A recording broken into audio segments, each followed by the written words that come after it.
apalagi minggu lalu juga saya singgung, Muhammad Rasulullah SAW itu adalah kekasih Allah. Tetapi untuk menyelamatkan diri dari kepungan orang-orang kafir Quraisy yang akan dibunuh secara bersama-sama oleh wakil dari berbanyak suku di situ, itu harus menempuh paling tidak dulu kita bacakan 10 atau 11 sunatullah.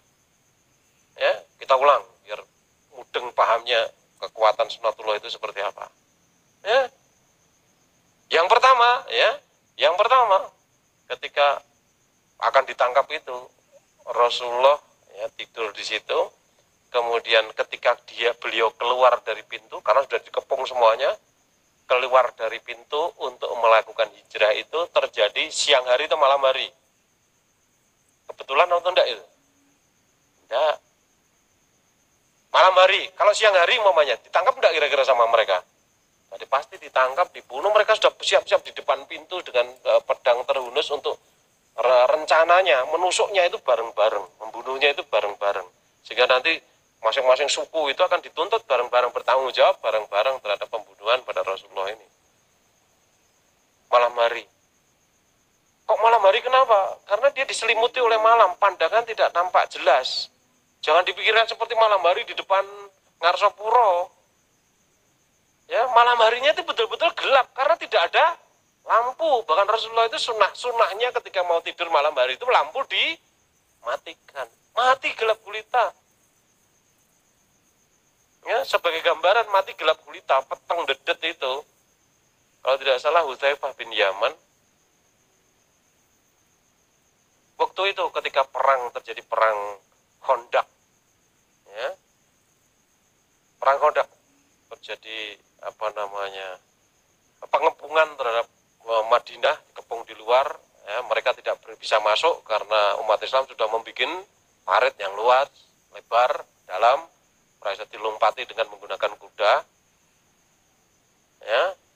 Nah, mereka pasukan Azab, ya, pasukan sekutu pada saat itu, yang karena saiki Amerika, Inggris, Australia, Irlandia, Kanada. Wah, Amerika mesti belakangnya Inggris, Australia, Kanada, Irlandia, dan ada yang lain-lain. Jangan berharap perang roh Amerika itu perang roh Amerika tok. Jangan berharap. Semuanya selalu disertai oleh bolo-bolonya. Nah, pada saat itu juga begitu, dikepung pasukan sekutu tidak bisa masuk selama beberapa saat gitu ya, hampir 1 bulan.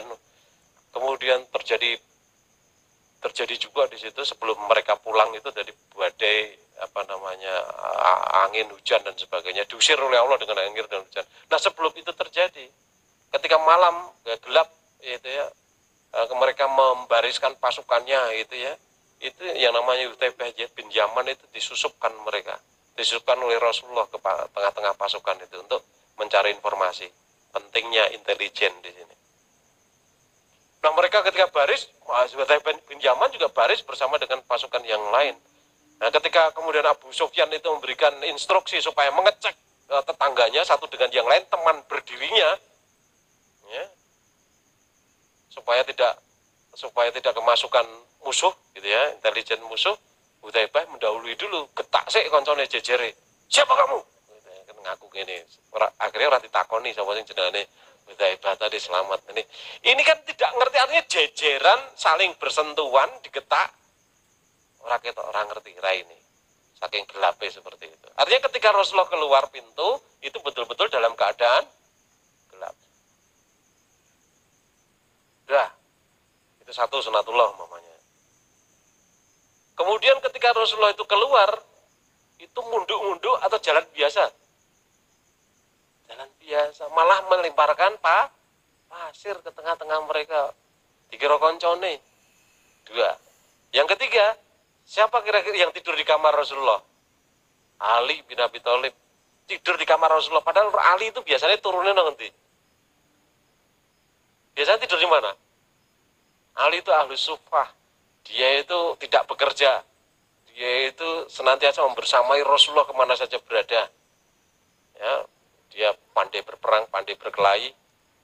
Ya, beliau termasuk salah satu bodyguardnya Rasulullah di situ. Ahlus sufah, ya tinggalnya dia di masjid, tidur di masjid, di emperan masjid begitu.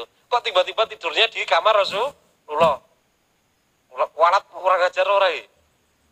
strategi supaya orang mengira bahwa yang tidur di situ di rumah itu masih ada orangnya, memberikan kesempatan, memberikan waktu untuk bisa pergi, menjauhkan diri dari kepungan orang kafir Quraisy. Berapa tadi? 3? 3. Yang keempat, ketika mau pergi itu Abu Bakar sudah menyiapkan onta, beberapa onta ya beserta perbekalannya. Berapa ini? Hitung, ditulis orang mudeng. Berapa? 4. Jadi siapkan onta, kendaraan beserta logistiknya, perbekalannya. Ya. Kemudian ketika beliau berangkat, itu Abu Bakar memerintahkan anak buahnya, ya, pembantunya untuk angon kambing di belakangnya. Kira-kira kenapa? Menghilangkan jejak. Piro lagi? 5. Ada 5. Kemudian ketika pergi, itu ternyata beliau itu juga membawa orang sebagai penunjuk jalan. Ya, karena belum pernah pergi ke Yasrib, ya, menunjukkan jalan alternatif, tidak jalan yang umum tadi kan gitu. Jadi penunjuk jalan berapa tadi? 6. Menempuh jalur alternatif berapa? 7. Kemudian beliau sudah pergi ternyata pagi, dikejar pagi. Ketika dikejar pagi, kemudian terang akan kelihatan dari jauh. Bisa ditangkap. Apa yang beliau lakukan? Sembunyi di gua Sur. Sembunyi. Ini Rasulullah itu perlu sembunyi. Apakah kekasih Allah itu tidak perlu sembunyi? Sembunyi, perlu sembunyi. Berapa ini? Malah kayak banget tuh. Ya, ketika di dalam gua tadi, ya, ketika di dalam gua itu Abu Bakar itu dicokot ular, bungok-bungok melayu, berdiam aja. Bukan kebetulan itu. Nek kira-kira kamu nang gua dicokot ulo, kira-kira piye? Melayu bengok-bengok menyelamatkan diri karena wedi kena racun kan itu. Tapi merelakan, tetap bersembunyi tidak ketahuan. Walaupun saya harus mati tidak ada masalah karena ular. Yang penting Rasulullah selamat. Pikirannya Abu Bakar hanya itu aja. Ya. Ya, berapa tadi? 9. Ya. Kemudian ketika beliau melanjutkan perjalanan lagi tidak ketemu, ya. Kemudian beliau melanjutkan perjalanan lagi. Kemudian ada seorang pemuda yang mengejar. Udah mengejar tadi bertanya kepada Bapak Abu Bakar. Abu Bakar, siapa itu? Sing nonton tadi siapa? Abu Bakar mengatakan dia penunjuk jalanku. Kira-kira nek diomongke dia Muhammad Rasulullah SAW. Kira-kira piye? Langsung dibantai, dibunuh. 10 paling tidak. Ya. Sekarang Abu Bakar di atas, Rasulullah di bawah. Kualat ora kira-kira? Kalau bukan strategi tentu ragelem yang namanya Abu Bakar seperti itu. Penghormatannya yang sangat tinggi. 11. Yang paling tidak kita ada 10 atau 11 di situ ada, bisa hitung. Tetapi orang kafir sendiri juga melakukan kesalahan. Kesalahannya ketika dia datang ke gua tempat sembunyi itu, dia melihat di situ ada yang pertama, itu melihat ada merpati yang tidur di situ. Orang mungkin di dalam ada orang karena ada merpatinya yang tidak pergi. Salah kesimpulannya. Kenapa kok begitu? Ketika Rasulullah masuk ke gua, itu masih dalam keadaan gelap.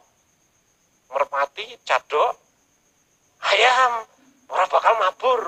Yang meneng wae ra weruh lewat situ. Mlebune yo halus-halus ora kaya kowe grusak-grusuk, grubyak-grabyuk.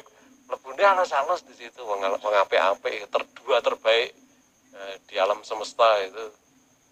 Ya. Sehingga merpatinya yang tidur bersama suaminya atau istrinya pun tidak terganggu di situ. Nah, salah lagi wong kafir. Yang kedua, orang kafir salah berpikiran juga bahwa tidak mungkin ada di dalam, di sini ada rumah laba. Padahal kamu tidak memperhatikan ketika laba-laba jenengannya melandingan atau apa itu ya. Itu dirusak rumahnya. Itu dia idil banget gawe omahe dandani omahe cepet banget itu. Kira-kira setengah jam, 1 jam itu sudah jadi. Kalau beliau masuknya di situ, itu kira-kira jam 4, jam 5, setengah 6 sudah jadi. Wong kafir mengejar umpamane jam 7, jam 8, omahe wis dadi meneh. Wis tertutup. Salah lagi 2 toh? Yang ketiga, salah menafsiri perkataan Abu Bakar yang mengatakan dia adalah penunjuk jalanku. Ini 3 kesalahan orang kafir sendiri. Kesalahan keempat kalau mau dikatakan jogo omah kok turu. Ya salah. Kudune turune gentenan kan gitu. Kamu ngerti sekarang.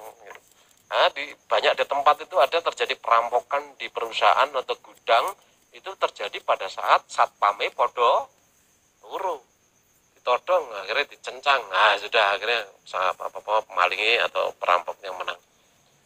Jadi 3 atau 4 kesalahan orang kafir, 10 atau 11 sunatullah yang ditempuh oleh Rasulullah menyebabkan beliau selamat dari kepungan itu. Itu Rasulullah kekasih Allah. Lah, apalagi kita yang bukan apa-apa di hadapan Allah, kita harus menempuh sunatullahnya lebih keras untuk menang.